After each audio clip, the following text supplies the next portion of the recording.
पण मनाची दृढता ही दृढच पाहिजे. मनाची दृढता ही यशाची जननी आहे.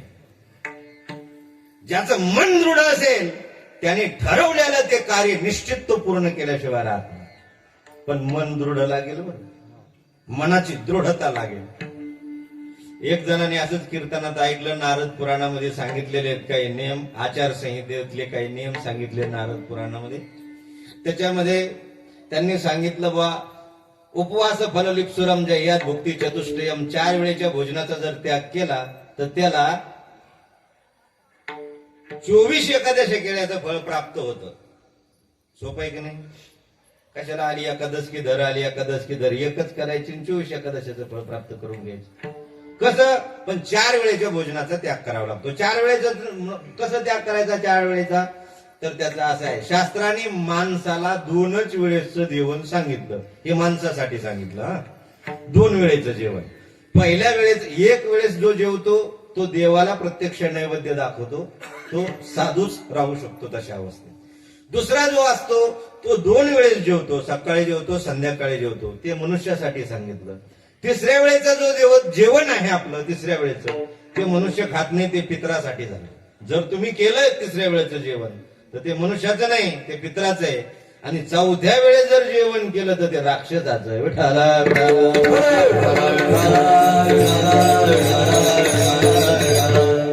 म्हणून मनुष्याला 2 वेळेचं जेवण सांगितलं शास्त्राने. आणि त्यापैकी 4 वेळेच्या भोजनाचा त्याग करायचा. असं जर कोणी केलं तर त्याच्या जीवनामध्ये 24 एकादशी केल्याचं फळ प्राप्त होतं. कसं करायचं हे? एकादशीच्या आदल्या दिवशी, म्हणजे आज दशमीच्या दिवशी 1 टाइम जेवायचं, 1 टाइम जेवायचं नाही. एका टायमाचा त्याग झाला. एकादशीच्या दिवशी 2ही टाइमचं जेवायचं नाही. आणि पाण्याचा थेंब सुद्धा घ्यायचा नाही. केळं आणायचे नाही, फराळ आणायचं नाही. 2ही टायमाचा त्याग करायचा आणि पाण्याचा थेंबही घ्यायचा नाही. 3 वेळेचा त्याग झाला.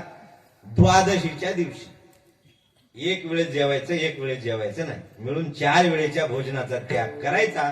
एकादशीच्या दिवशी पाण्याचा थेंबही घ्यायचा नाही. त्याला निर्जला एकादशी घडल्या जाते. आणि अशी एक निर्जला एकादशी जो करतो त्याला 24 एकादशी केल्याचं फळ प्राप्त होतं. ऐकलं एक जणांनी कीर्तनात, ते म्हणलं काय नादी लागले ह्याच्या, आता आपल्याला एकच निर्जला एकादशी करायची. अख्ख्या चौधरी नगर मध्ये टुमकी वाजत भेटला. बर का काका, येणारी एकादश निर्जला ऐका. बर का मामा, येणारी एकादश अख्ख्या चौधरी नगर मध्ये फिरला. येणारी एकादश निर्जला, येणारी एकादश निर्जला निर्जला. आणि त्याच्या घरी कधी पोहोचलं तरी कळालं नाही. त्याला घरी आला तरी याच्यावर शिक्का हा ना आपलं हे येणारी एकादश निर्जला. बेभान झाला होता तो आपलं टुमकी वाजवण्यामध्ये. येणारी एकादशी निर्जला म्हणजे हा आजच दशमी आहे. मग आजच दशमी आहे ना, तर मग असं काही जेवण कर की उद्या पण भूक नाही लागली पाहिजे. असं कच्चून आणतो म्हणे आजच की उद्या भूक नाही लागली पाहिजे. आता आपला मराठवाड्यातली जर माऊली असेल तर तिला सांगायचंच काम नाही. ते म्हणले काळजीच करू नका, उद्या काय तुम्हाला परवा दिवशी पण भूक लागणार नाही. अरे असं काय बनवते बट्ट्या, एकदाच खायचं, नुसतं पाणी पेत राहायचं, पुन्हा तितकंच पोट ताणत. त्या माऊलीनं असं सुंदर बट्ट्याचा स्वयंपाक केला, वरण केलं, धारदार होते, असं खबच उरलं. याने काही काही माणसं लय पंक्तीला पंक्ती पठाण जेवायला. पंक्तीला बरं, पंक्तीला म्हणजे घरातच्या नाही, सप्त्यातल्या पंक्तीला. मग असं जेवतात बेधुंद, त्याची फार अक्कल हरून जाते की किती जेवावं. त्याची घरची म्हणली तुम्ही ना जेवायलाच जात जाऊ नका, तुम्ही घरी जेवायचं. बरं अहो काय जेवता तुम्ही पंक्तीत जाऊन, इतकं कुठे जेवत असते का? सगळे लोक तोंडाकडे पाहतात, सगळे उठून हातात होतात, तुमचं आपलं चालूच राहत. एक काम करा, तिनं सुतुळी दिली त्याचं, ही सुतुळी न्या, पोटाला बांधा, सुतुळीवर ताण आला की आपलं बस करायचं. समजलं ना आता? ते म्हणे हो समजलं. यांनी सुतुळी घेतली, पंक्तीला येऊन बसलं, गाठ मारली, पंक्तीला जेवायला बसलं. आणि मग काय बट्ट्या चोरल्या, मग सुरू केलं ला भरे बरकत रे, ला भरे बरकत रे, गपा गप गपा गप गपा गप.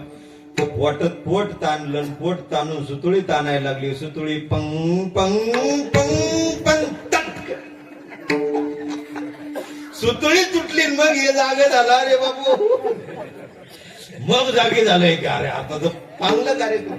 असे काही बेभान होऊन जेवतात बरं का, पंक्तीमध्ये, दुसऱ्याच्या पंक्तीत. आता याला हे 2 दिवस जेवायचं नव्हतं, म्हणजे एकादशीच्या दिवशी पाण्याचं थेंब गेलं, कच्चून आणलं याने, रांगून कार्यक्रम आणला, घालीन लोटांगण, मोकळं पटांगण, चांगलं कच्चून जेवला. जेवल्याच्या नंतर संध्याकाळी जेवलेला होता तो.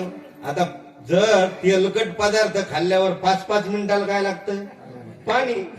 उठ की पी पाणी, उठला की पी पाणी, याची रात्रभर पी पाणी, रात्रभर पी पाणी, पी पाणी. आणि तेवढ्यात दिवस उजाडला. दिवस उजाडल्यावर आंघोळ करायची. आंघोळीला असं वाटलं याला गरम गरम तांबे 2-4 हाणोक काय पाण्याचे, कारण आता तोंड कोरडं पडत होतं. तेलकट पदार्थ कच्चून दुसऱ्या दिवसाच्या धाकाने आणला होता. उद्या एकादशी ना, मग पंक्ती अशा वाढून चालत्या, पाहायचा रांगून पंक्ती चालत्या. एकादशी ना उद्या, आणि एकादशीच्या दिवशी 1 क्विंटल भर फराळाचं पुरत नाही. 50 लोकांना क्विंटल भर फराळाचं, आणि एकादशी ना आज, एकादशीच्या दिवशी कच्चून आणते. याने तेवढं सगळं आणल्याच्या नंतर पुन्हा सुटक्यासारखा बसला पांडुरंगाच्या मंदिरासमोर. आणि मग बाबा आले. बाबा विचारू लागले, ए माधव, अरे काऊन बसला रे असा? बाबा, एकादश नाही का आज? रात्री इतकं आणलं, पुन्हा सुटक्यासारखं तोंड पाडून बसला. एवढं सगळं होतं. सगळे जिकडे तिकडे जातं, कोणी ऑफिसला जातं, कोणी ब्युटी पार्लरला, कोणी चहाच्या दुकानावर, कोणी टपरीवर, कोणी ज्याच्या त्याच्या उद्योग धंद्याला, नोकरीवर, तिकडं तिकडं वगैरे वगैरे, कोणी शेतात. एकटंच घरात. ते म्हणतं आपल्याला काय खायचं प्यायचं काय करायचं, आपल्याला तर पाण्याचा थेंब पण घ्यायचा नाही. मग आपण आता काय हरकत आहे, 2 पोळ्या, कसं काय पोळ्या स्वयंपाक झाला पाहायला काय अडचण आहे. मग किचन रूम मध्ये जातो, 2 पोळ्या पाहतो, अरे काय नरम नरम म्हणे, आज काही वेगळ्याच गव्हाच्या पोळ्या दिसतात, भूक लागलेली राहते ना. मग कसं असलं ते चांगलं वाटत. आणि पोळ्या घेतल्या, पोळ्याकडे पाहतो, म्हणजे भाजी तरी पाहू कसं काय झाली, आपल्याला काय पाण्याचं थेंब पण घ्यायचं नाही. झाकण बाजूला केलं, जरा भाजी पाहिली, अरे बाप, आजची भाजी जरा वेगळीच आहे. म्हणजे याचा संगम पाहू ना कसं काय दिसतो, आपल्याला काय खायचं काय करायचं. आणि मग घेतल्या पोळीवर भाजी घेतली, केलं सुरू, गेली ना एखादच. मन दृढ राहिलं का? नाही. जर त्याने ते निश्चयपूर्वक जर केलं असतं तर त्याच्या जीवनामध्ये त्याला निर्जला एकादशी घडल्या गेली असती, आणि निर्जला एकादशी केली असती तर 24 एकादशाचं फळ त्याला प्राप्त झालं असतं. पण मन दृढ राहिलं असतं तर. जाऊ द्या, तो तर सामान्य माणसाची गोष्ट सांगितली तुम्हाला, अर्जुनासारखा. कृष्णा, पाहू दे मला माझ्यासोबत युद्ध करण्याकरता कोण कोण आलेलं आहे. माझा रथ दोन्ही सैन्याच्या मध्ये भागी नेऊन उभा कर. शनयोर उभयोर मध्ये रथम स्थाप मे अच्युत. हे अच्युता, माझा रथ दोन्ही सैन्याच्या मध्ये भागी नेऊन उभा कर. केला उभा. कोणाच्या समोर? भीष्म द्रोण प्रमुखतस सर्वेशांच महित. भीष्माचार्य, द्रोणाचार्य, कृपाचार्य. अरे देवा, हे तर माझेच ना सगळे. मातुलांशुरान भ्रातृन, पुत्रान पुत्रान सख्यूंसतात. अरे हे सख्य चुलत भाऊ आहेत माझे. अरे माझा मामा सुद्धा त्याच बाजूने आहे सक्का. अरे हे कृपाचार्य, द्रोणाचार्य यांनी तर आमचं सर्व कुळ वाचवलं. माझ्या कुळाच्या रक्षणाकरता ज्यांनी आजन्म ब्रह्मचार्य राहण्याची प्रतिज्ञा केली, हे ते भीष्माचार्य समोर आहेत. यांच्यासोबत मी युद्ध करू? छे ना, तरी गिरी कंदरी जायचे. मी गिरी कंदरात जाऊन बसेल, पण मी युद्ध करणार नाही. मी भिक्षा मागेल, परंतु मी युद्ध करणार नाही. नाही युद्ध करणार. टाकला धनुष्य खाली, गांडीवम संस्रते असतात त्वक्चैव परिदह्यते. धनुष्य हातातून खाली टाकला, रथाच्या त्याने उडी घातली, रथा खालावून रथाच्या खाली उडी घातली. आणि कृष्णा, अरे हे मला सांगू नको, हे माझ्या हातून मरतील, आणि मेल्याच्या नंतर यांच्या स्त्रिया विधवा होतील. स्त्रिया विधवा झाल्या, या परपुरुषा संघ जर यांना घडला तर वर्णसंकर निर्माण होईल, आणि वर्णसंकर जर झाला तर ते सर्व पातक माझ्या डोक्यावर बसेल ना. संकरो नरकायैव कुलज्ञानाम कुलश्च पतंती पितरो हेशाम लुप्त पिंडोदक क्रिया. हे सगळं माझ्या डोक्यावर बसेल ना. अर्जुना, कृष्णा, मी युद्ध करणार नाही. काय घडलं बरं नेमकं त्या ठिकाणी?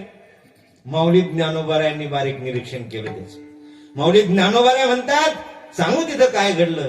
तेथ मनी गजबज झाली, आपईची कृपा उपजली. मनी गजबज झाली, मन दृढ राहिलं.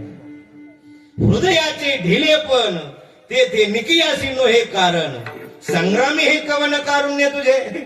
तिथं गेल्याच्या नंतर त्याचं मन ढिल्ल पडलं आणि अर्जुनासारखा शूर वीर महारथी पराक्रमी ज्याने भगवान शंकराला सुद्धा हरवलं, तो अर्जुन गांडीव नावाचा धनुष्य खाली टाकतो, रथातून खाली उडी घालतो. का? मन दृढ नाही. विठ्ठला